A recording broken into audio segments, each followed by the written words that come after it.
김건희 특검팀이 아침부터 이준석 개혁신당 대표의 서울 상계동 자택에 대한 압수수색에 나섰습니다. 이 대표는 윤석열 전 대통령 부부의 공천 개입 의혹 당시 당의 대표였는데요.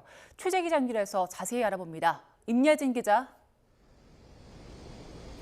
네, 광화문에 있는 김건희 특검 사무실 앞에 나와 있습니다. 네, 김건희 특검이 이준석 개혁신당 대표에 대한 강제 수사에 나섰죠.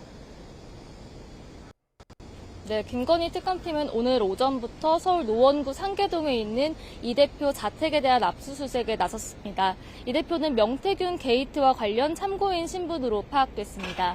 특검은 지난 2022년 윤 전 대통령 부부가 명 씨로부터 무상 여론조사를 받는 대가로 김영선 전 의원의 공천을 도운 것으로 의심하고 있는데 당시 이 대표가 국민의힘 당대표였던 만큼 이 사건에 대해 캐물을 것으로 보입니다.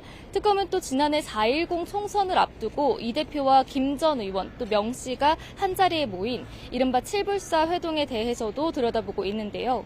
이 회동에서 김 전 의원은 김건희 여사와의 카톡 통화 기록과 텔레그램 메시지 등을 보여주며 총선 공천 개입을 폭로하는 대가로 개혁신당 비례대표 1번 공천을 요구한 것으로 전해졌습니다. 앞서 이 대표는 김 전 의원이 보여준 내용이 빈약하고 완결성이 없어 비례대표 요구를 현장에서 거절했다는 뜻을 밝혔습니다. 네, 그리고 어제는 윤상현 의원이 김건희 특검 조사를 받았죠.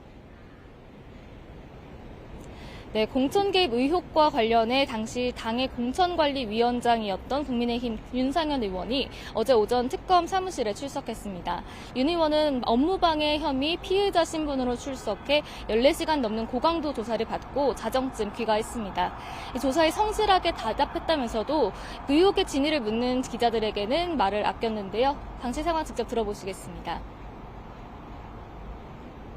평상시에 뭐 얘기 나왔던 것들하고 해서 제가 아주 성실하게 또 진실되게 대답했습니다.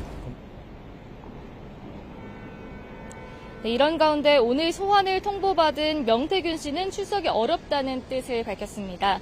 이 명 씨 측은 오는 31일 등 출석이 가능한 날짜를 골라 특검에 전달했다고 뜻을 전했습니다.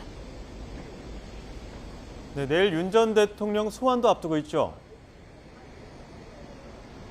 네, 특검은 내일 오전 10시 윤석열 전 대통령에게 공직선거법 위반 혐의 피의자 신분으로 조사를 받으라고 통보했습니다. 특검은 윤 전 대통령을 상대로 공천 개입 의혹이 불거진 모든 선거를 살펴볼 예정입니다. 2022년 지방선거와 보궐선거, 또 작년에 치러진 22대 총선 공천 개입 의혹은 물론 20대 대선에서 명 씨로부터 여론조사를 무상 제공받은 혐의에 대해서도 들여다볼 전망입니다. 또 대선 토론 과정에서 김 여사가 도이치모터스 사건으로 오히려 손해를 봤다고 말해 허위 사실을 유포한 혐의도 수사 대상입니다. 다만 윤 전 대통령이 재구속된 이후 건강상의 이유를 들며 내란 특검의 조사와 또 강제 구인, 또 재판까지 모두 불출석하고 있어 내일 실제로 조사가 이루어질지는 아직 미지수입니다. 지금까지 김건희 특검 사무실 앞에서 YTN 임혜진입니다.